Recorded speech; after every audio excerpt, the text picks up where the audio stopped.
Christmas Letter.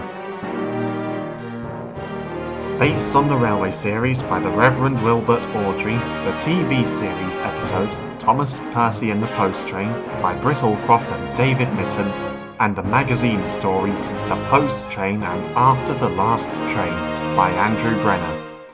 Read by TARDIS9. December 1941.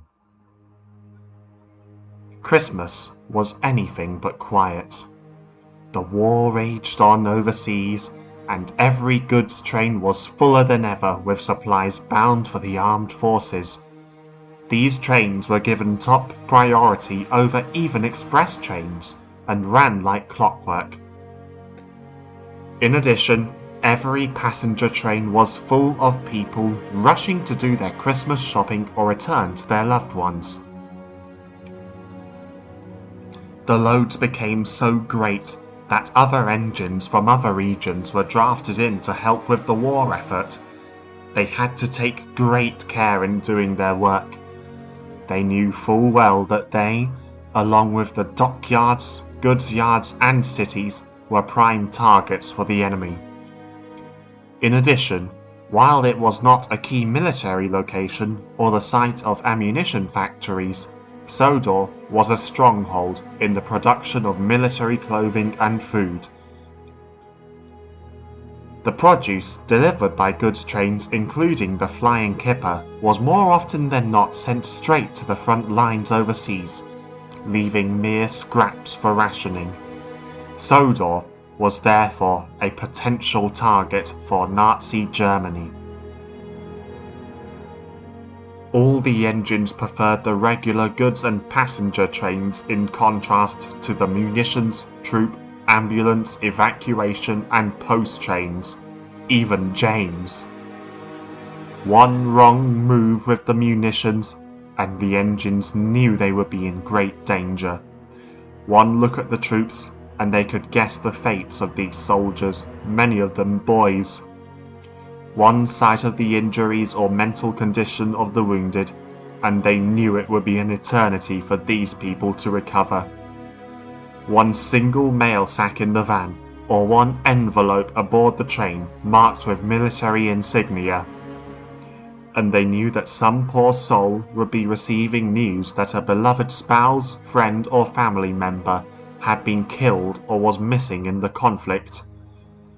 But what was most heartbreaking of all was the sight of children bidding farewell to their mothers, fathers, siblings or family members, little knowing that they might very well never see them again. Needless to say, the engines did not much care to take these trains, but they pulled them nonetheless, for they knew all too well that any chances of victory in the war effort depended on these trains getting through. Not all of these duties were full of sadness and despair, however. As well as the bells in the steeples, the engines heard the choirs practicing in the churches along the railway. They saw the bright decorations surrounding each and every station, and were amazed at the different sizes and shapes of the presents people gave each other. But what warmed them more so than any of these was the reunion between the passengers and their families and loved ones, especially soldiers returning for Christmas or permanently. Percy would often watch during lulls in his shunting duties, as soldiers returning from overseas greeted their children and wives with hugs and kisses, with tears of joy and happiness sometimes evident on both sides. It warmed his boiler to see sights such as this in particular, for when he saw these scenes, he felt a strong sense of hope and comfort.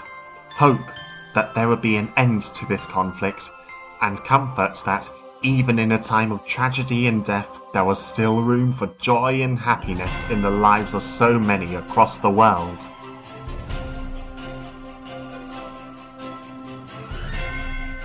One day, 2 weeks before Christmas, the Fat Director came to see Percy.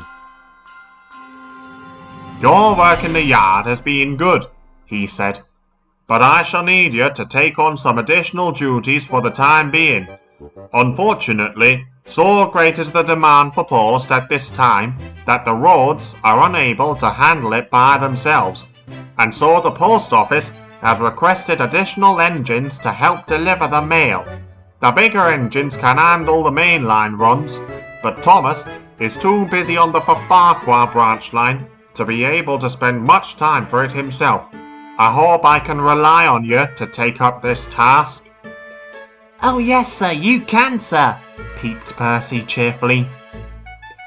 "That's a good engine," smiled the Fat Director. "But I must warn you, the trains will get heavier and heavier. Don't push yourself too hard. The last thing we need is for you to break down." "Don't worry, sir, I won't let you down," said Percy with determination. "Good," said the Fat Director. "I've rearranged the schedules so that the bigger engines have more time to fetch their own trains while you are away. Your first train will be this evening. Don't be late and take care with the vans and you'll be guaranteed more work like this in the future." That evening, Percy was sizzling happily. His tanks were full of water and he was raring to go. He was coupled up to the post vans and, as soon as they were loaded, puffed off and away into the night. Percy found himself enjoying this run. The falling snow brushed gently against his face. He had plenty of steam and the moon shone brightly upon the rails. He felt as though he couldn't have asked for a more splendid run. He stopped at every station along the branch line right on time, and if the train got heavier, he never complained once. It was nearly 11 o'clock by the time he arrived at the top station. Percy pulled in, tired but happy. As the railwayman unloaded the last of the mailbags from his train, he noticed a small boy standing on the platform. The boy saw Percy and walked over to him. "Hello," he said. "Hello to you," said Percy. "What are you doing here?" "Waiting," said the boy simply. "Waiting? For what?" asked Percy. "For a letter from my daddy," explained the boy. Just then, a woman's voice could be heard calling out to him. "Tom? Tom! Where are you?" The boy turned and looked back at Percy. "That's my mother. She'll be done for the day. Goodbye." And he ran over to her. Percy was puzzled. "How odd," he remarked. The driver, who had been helping to unload the train, had heard everything and looked at the boy. "That's young Tom," he explained. "His mother's my neighbour. She's taken over as porter while the old one's off in the Navy. His father's away too, in the army." "But why is he waiting for a letter?" Percy asked. "Because he sent one off to his father a few weeks ago, asking if he could come home for Christmas. He hasn't heard a single response from him, and his mother is beginning to fear the worst." He hasn't heard a single response from him, and his mother is beginning to fear the worst. "Oh dear, the poor boy," sighed Percy. When he had shunted the vans away, Percy moved over to the shed where he was to spend the night with Thomas. "I'm glad you're here to help, Percy," said Thomas. "The post traffic for this branch line is too much for me to handle along with my other trains. Sometimes I think we'd need 2 or 3 engines on this line permanently just to handle it all." "Then it's a good job I'm here," grinned Percy, but his face fell. "What's the matter?" asked Thomas. Percy told him about Tom. Thomas smiled. "Ah, well," he said, Christmas is a time for miracles. Something will happen, I'm sure of it. Percy rather hoped he was right. Over the course of the week, Percy's trains seemed to get heavier and heavier. The postmen arrived at the station, their vans full of parcels. They loaded them onto the trains, whilst unloading all the mailbags bound for towns and villages on their routes. Percy was kept busy non-stop, all day and every day. He worked so hard he felt his axles would give way under him. But he never stopped. Each train he pulled could potentially carry a letter to Tom. A letter from his father. Every day, Percy would see Tom at the top station waiting for his letter. And every day he was disappointed. One afternoon, Percy was awoken by his driver. "Come on, Percy," he said. "The mail's not going to wait for anyone today." "But it never does," said Percy. He felt very confused. "Ah, but you haven't heard," the driver explained. "The government's just sent out a special announcement. There's fewer postal workers these days, fewer than can handle the Christmas post, and both the main line and the other railway don't have enough space in the timetable to manage both the postal services and trains for the armed forces. So they've decided to make the 20th of this month the last day for people to use the postal service until the Christmas season is over. It's all post early for Christmas now, so we may need extra vans." "But I can't manage all that," moaned Percy. "I know," said the driver. "That's why the Fat Director has asked you, Thomas, to help out. Don't worry about your regular trains. One of the coffee pots will take over from you." Thomas hated the thought of leaving behind his trains, especially Annie and Clarabelle, but he knew what it meant to be a really useful engine. "Of course," he smiled. "Come on, Percy, we'll make sure the post gets through no matter what they throw at us." But Percy was still worried. "I hope a letter will come for Tom," he thought. That evening at the station, Percy waited for his mail vans to be loaded up. He was scheduled to leave in about 5 minutes and was building up a good head of steam. "I'll need every bit of strength I have for this job," he thought importantly. Just then, he saw Tom come running along the platform towards him. "Please," he said, "could you deliver this letter for me?"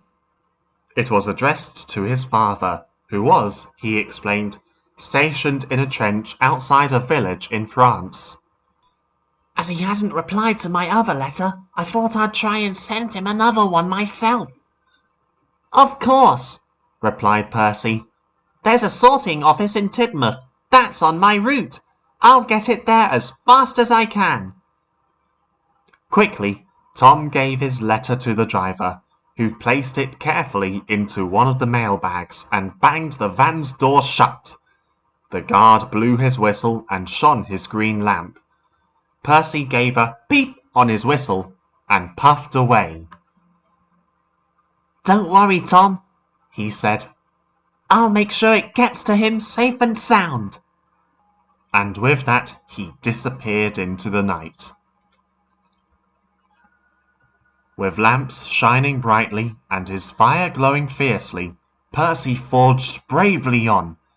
He and Thomas met Edward and James at Brendam Docks. "The Fat Director has asked us to help you with the extra loads," said Edward. "Good," said Thomas. "We'll need it looking at this lot."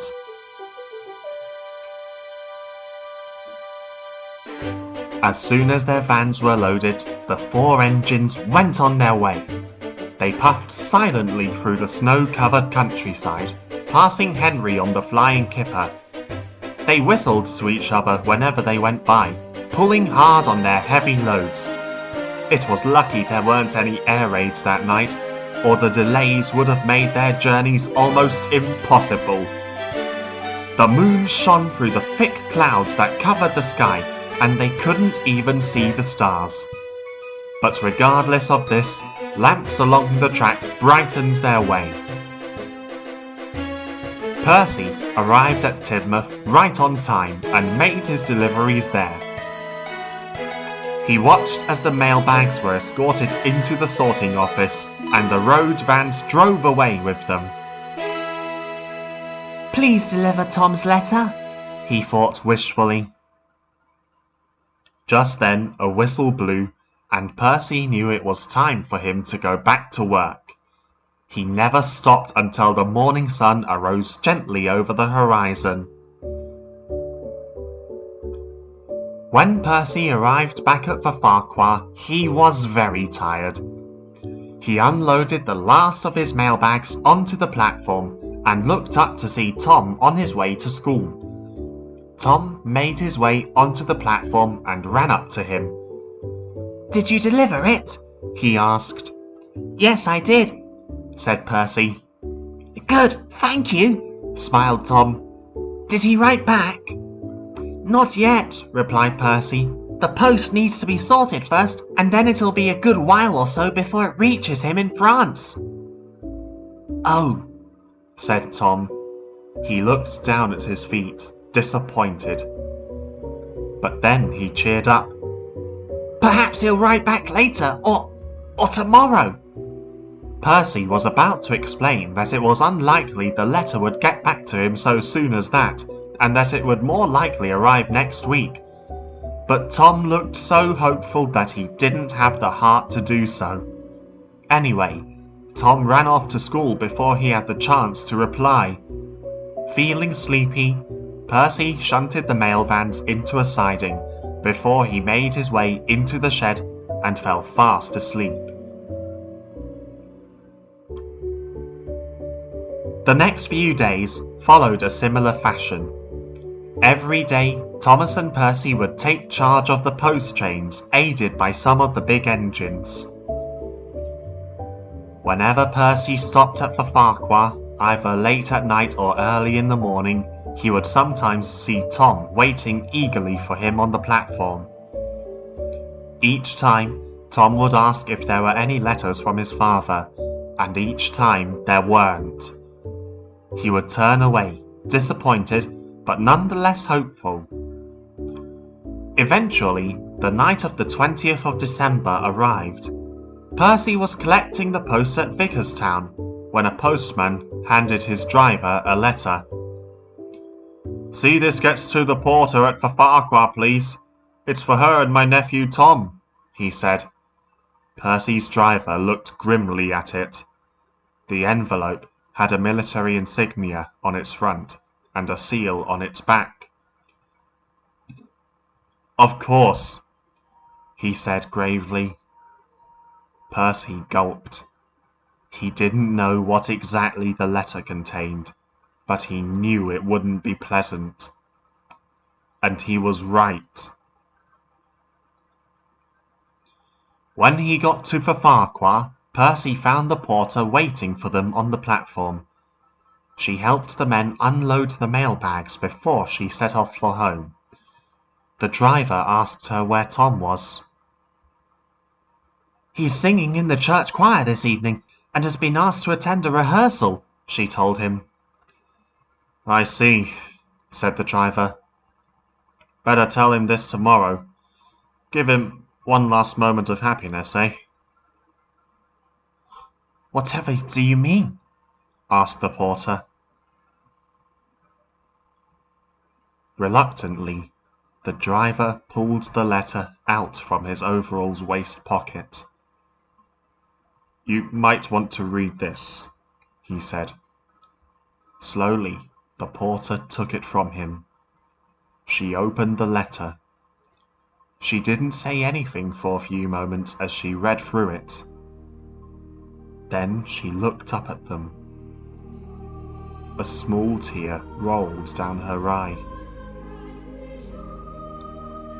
Missing, she said simply.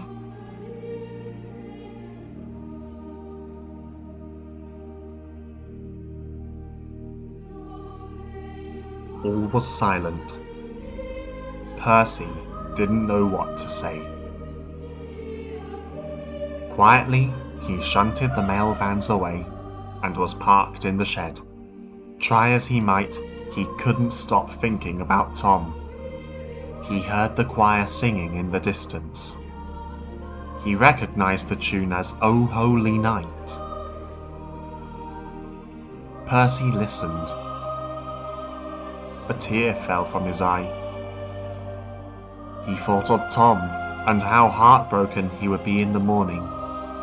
He could just imagine Tom running downstairs full of hope and excitement that today might be the day when he would receive a letter from his father, only to have his hopes be crushed by his grief-stricken mother and the letter she now held. Then he thought of all the children whose family members had gone to fight and who had left all their relatives behind to evacuate their homes. He thought of how difficult it would be for them, and how difficult it had been for those who had been forced to abandon their loved ones ever since the start of the war. He looked in the direction of the church itself. The song seemed to spread across the world, and yet there were those who could not hear it. How many children had been left behind? How many soldiers had gone? How many families had been torn apart over something so terrible as war? Every day some poor soul would wake up to find that someone so important to them had perished in the battlefield or in a bombing run.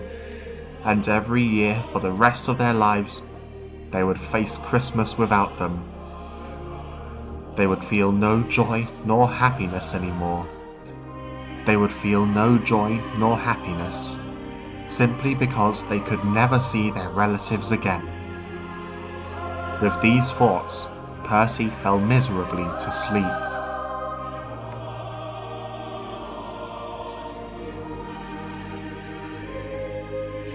The next few days seemed to go by in a haze for Percy. He just couldn't stop thinking about Tom. Now that the post trains had been discontinued for until the new year, there was no need for him to stay on the branch line. He would, he knew, be needed back in the yard at the big station. He was preparing to leave the station light engine on Christmas Eve, and was waiting for the signalman to clear a path for him. He looked and saw Tom. The small boy took one look at him and turned away, running in the direction of his home.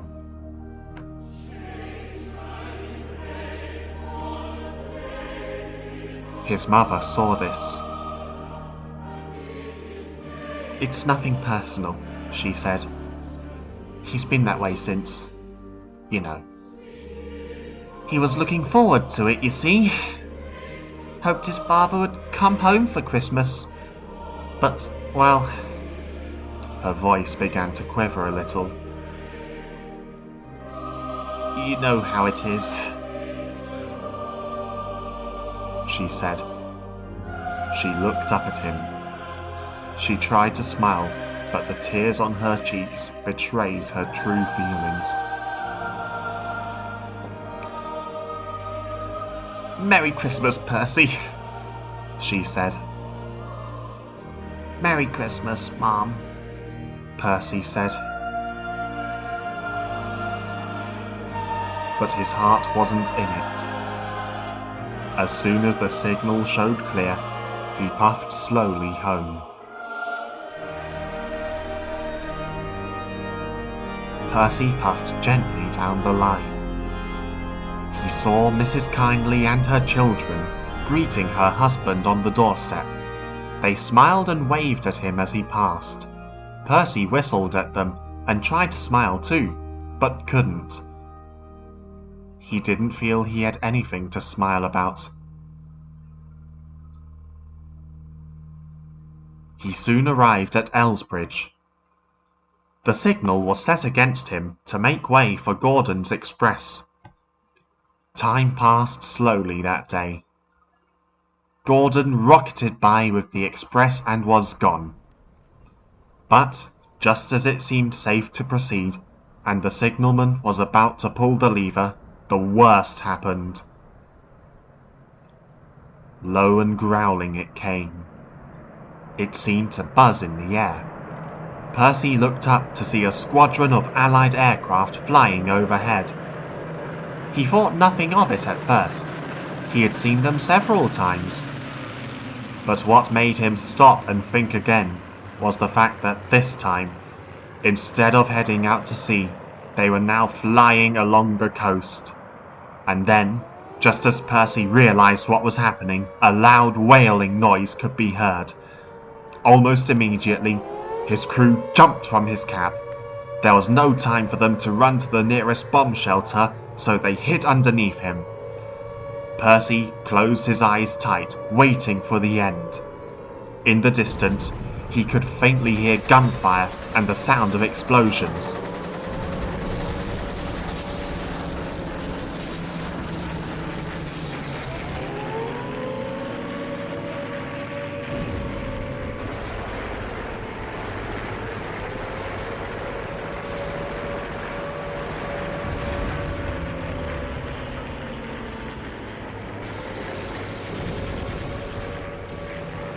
But nothing happened.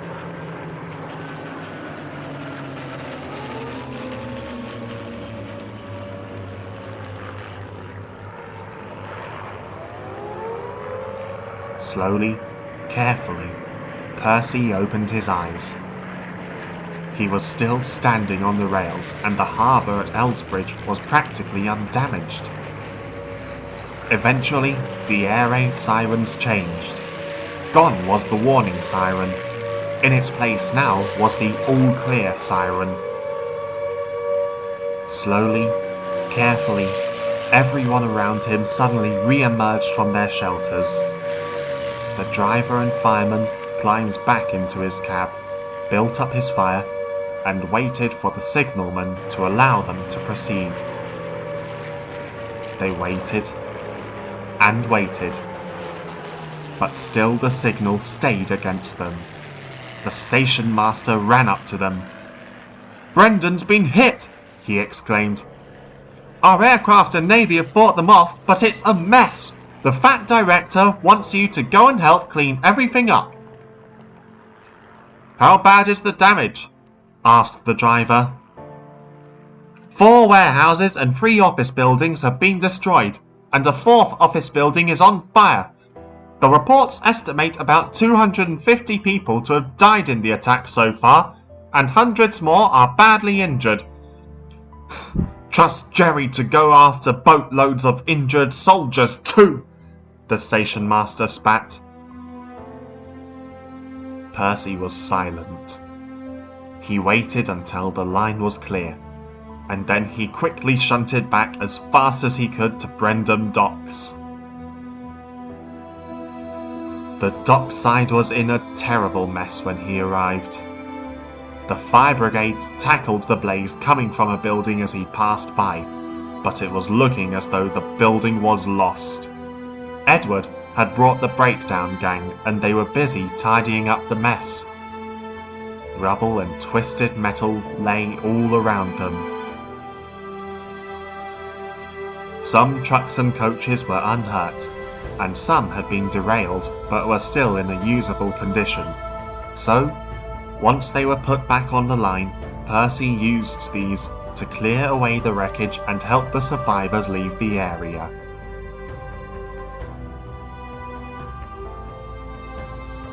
But it was a long, hard task. Ships and boats of all sizes had been sunk, including a handful of naval vessels. The cranes that had once stood along the dockside were now either in need of repair or reduced to piles of scrap metal. Worse was the sight of soldiers and civilians lining the dockside. Some of them were unharmed or only had minor injuries and busied themselves in helping others out of the wreckage. Some were more seriously hurt and carted away to hospitals in the town or were loaded on board an ambulance train hauled by a visiting engine to be taken to other such locations along the line. Others lay about the dockside, their lifeless forms already telling of their grisly demise. Percy looked on at all these. Merry Christmas, he thought bitterly. He thought about everything he had seen, and then he began to think of the German leader. How could someone hold such cruelty in their hearts as to want to harm innocent people in this way?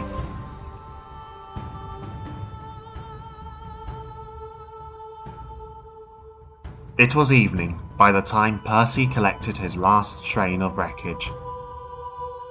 He shunted round to the front of the train and drew it forward to allow the ambulance train to depart. There were still some people surrounding the dockside helping to clear up the mess. Most of them were soldiers, crowding around superior officers to receive their orders on what to do next. One soldier, however, didn't. Instead, he limped slowly towards Percy. He was looking cold and worried. A painful expression crossed his face, but his eyes seemed full of hope. Excuse me, he said. Are you Percy? Yes, replied Percy. Why? Good, the soldier replied. Could you help me, please? I got this letter and had arranged with my superior officers to come home on leave for a couple of weeks, he said, showing an opened envelope to Percy. I wrote a reply telling my wife and son about this, but it came back. Apparently the post over had stopped after the 20th. Percy looked at the envelope closely. He recognized the handwriting almost immediately. I was coming here by boat originally, explained the soldier, but my ship got hit by some Italian bombers. I managed to save some of my shipmates by returning fire, but an explosion threw a bit of shrapnel in my leg. A mate of mine lowered me into a lifeboat, and we were picked up by a rescue ship before we were taken here.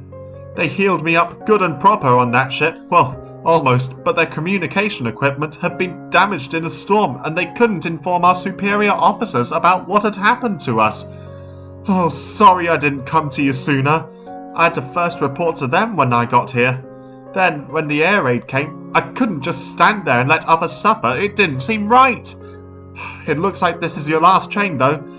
I've sorted everything out with my officers, and they've agreed to let the others take over from me. If I come with you, then once you've taken this train, can you take me up to Ffarquhar, please? Of course, beamed Percy. That is, if the fat director agrees. The driver walked to the station master's office and disappeared for some minutes. He returned with a broad grin across his face. It's all been arranged, he said. The signalman and station staff have all been informed, as have your wife and child. They'll be waiting to meet you when you get there. There aren't any coaches available, though. We can give you a ride in the brake van, but it will be rather uncomfortable. Thank you, replied the soldier. Anything's better than staying here. Very gently, he was loaded into the brake van. The guard lit the stove inside, and he felt warm almost at once. Then Percy set off quickly into the night. He left the brake van at the platform at Wellsworth, while he shunted his trucks into the sidings, ready for another engine to take away.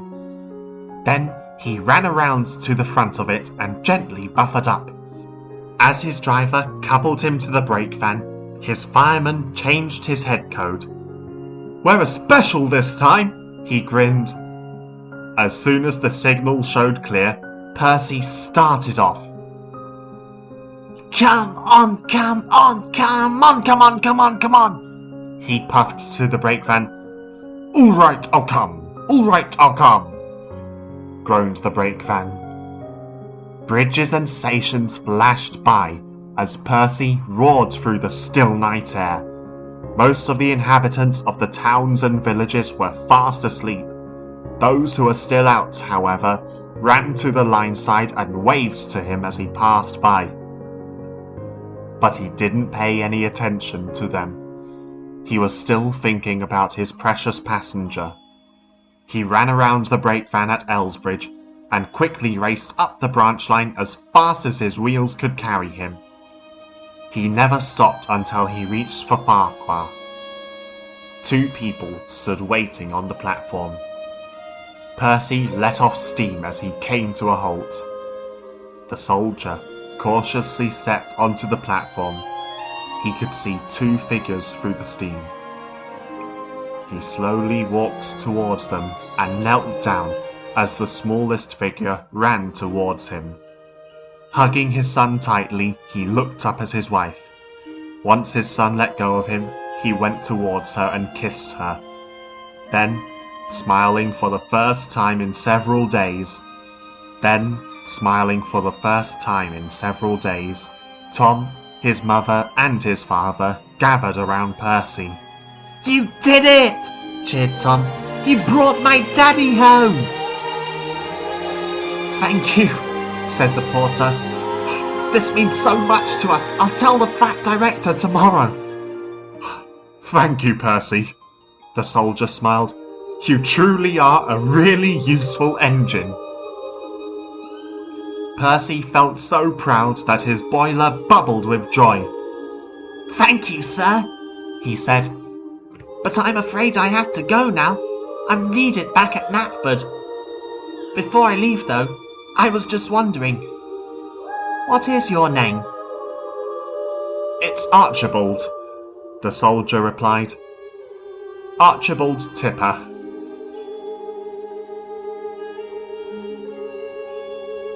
Mr. Tipper spent Christmas Day with his wife and young son. Soon more news came from them.